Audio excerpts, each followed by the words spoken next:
Welcome to the Explainer. Let's jump right in.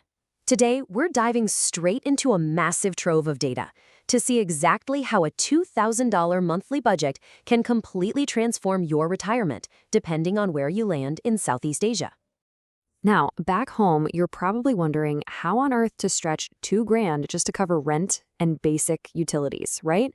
But as we're going to see in the data today, the reality in Southeast Asia is, well, it's just completely different. Your money doesn't just go a little further. It literally unlocks an entirely new tier of living. And this comparison really hits the nail on the head for what we're focusing on today. We aren't talking about scraping by on some shoestring budget. No way. We're talking about buying entirely different flavors of comfort, luxury, and community. Instead of just barely surviving, you're looking at world-class food, stunning housing, and top-tier private healthcare, all while actually keeping money in the bank. It's a real game changer. So here's our roadmap for today. We're going to take a persona-based tour through 5 distinct cities across Thailand, Malaysia, Vietnam, and the Philippines. Let's find out which version of extraordinary actually fits you best. All right, part 1. Let's establish our baseline and do a quick $2,000 reality check. Moving right along to part 2. If you're craving that urban energy, we're looking at Bangkok and Penang. Let's start with Bangkok. If you're an absolute urbanite, a $2,000 budget buys you a serious lifestyle upgrade here. We are talking about a sleek, modern one-bedroom condo in highly desirable neighborhoods. Think Thonglor or Ekkamai, complete with a pool and a gym. You can grab amazing street food for literally a few bucks, mix in some upscale Western dining when you feel like it, and you still get access to top-tier clinics at places like Sami Tavich Hospital. And let me tell you, the care there is genuinely world-class. But you know what's really interesting here? Even living in a massive premium metropolis like Bangkok, you're banking somewhere between $240 to $770 in surplus every single month.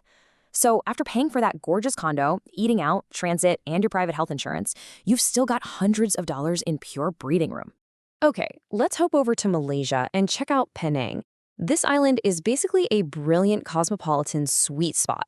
For that exact same budget, Penang hooks you up with a spacious 2-bedroom sea view condo in areas like Tanjung Tekong.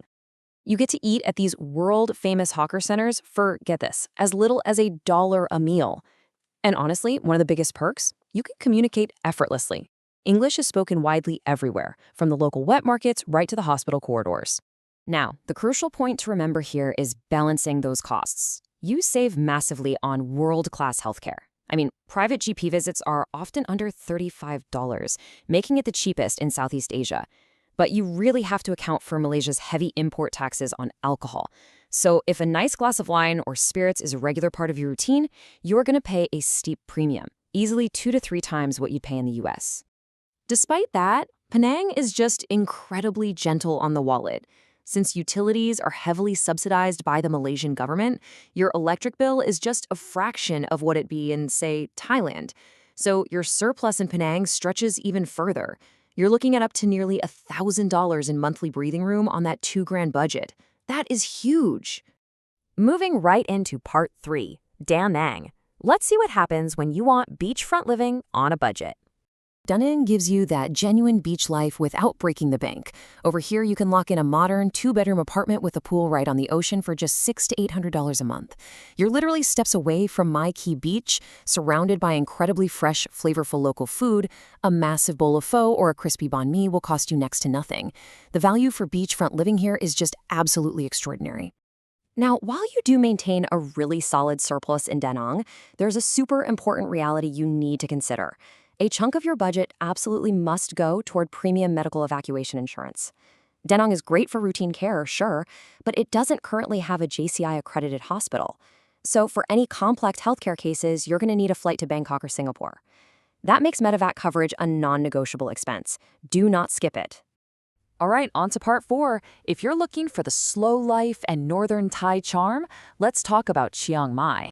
Chiang Mai is basically the quintessential slow life destination. $400 to $600 gets you a beautiful condo in the trendy Nimman area.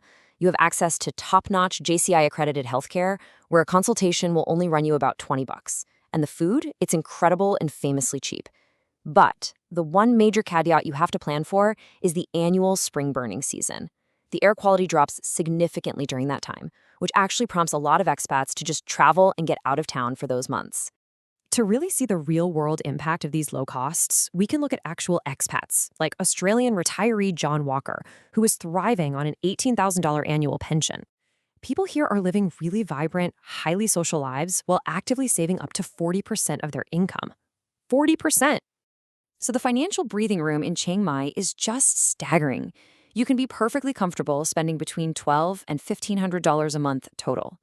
That means you are often leaving over $1,000 completely untouched at the end of the month from our $2,000 baseline.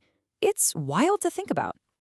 Which brings us to Part 5, Dumaguete, the quiet community affectionately known as the City of Gentle People. If you're a real community builder at heart, Dumaguete is exceptional.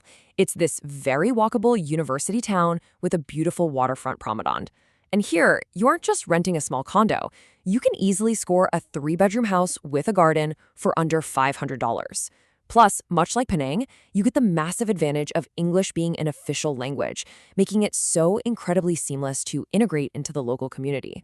But you do have to be a bit strategic about your healthcare. Dumaguete handles everyday health stuff perfectly at the local Silliman University Medical Center.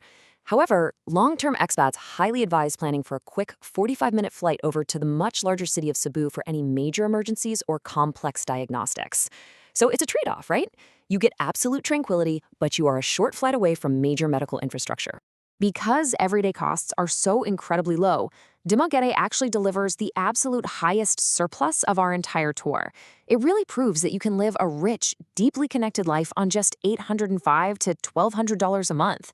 That leaves you with a massive surplus for travel, for your hobbies, or honestly just for pure peace of mind. Finally, Part 6. Let's look at the side-by-side verdict and really compare these numbers. When we pull all this data together and view these cities side by side, it's pretty clear. Every single one of them keeps you comfortably under that $2,000 threshold. But they distribute that money differently to satisfy totally different lifestyle needs. So whether you want the premium healthcare access of Bangkok, the beachfront vibes of Da Nang, the culinary magic of Penang, or the quiet savings of Dumaguete, the math is just absolutely in your favor. But look, the best city isn't found just by staring at a spreadsheet. It's all about the lifestyle you actually want to wake up to every single day. So as we wrap up today's explainer, I want to leave you with a question to ponder. Out of all these options, which of these incredible, affordable lifestyles is actually calling your name?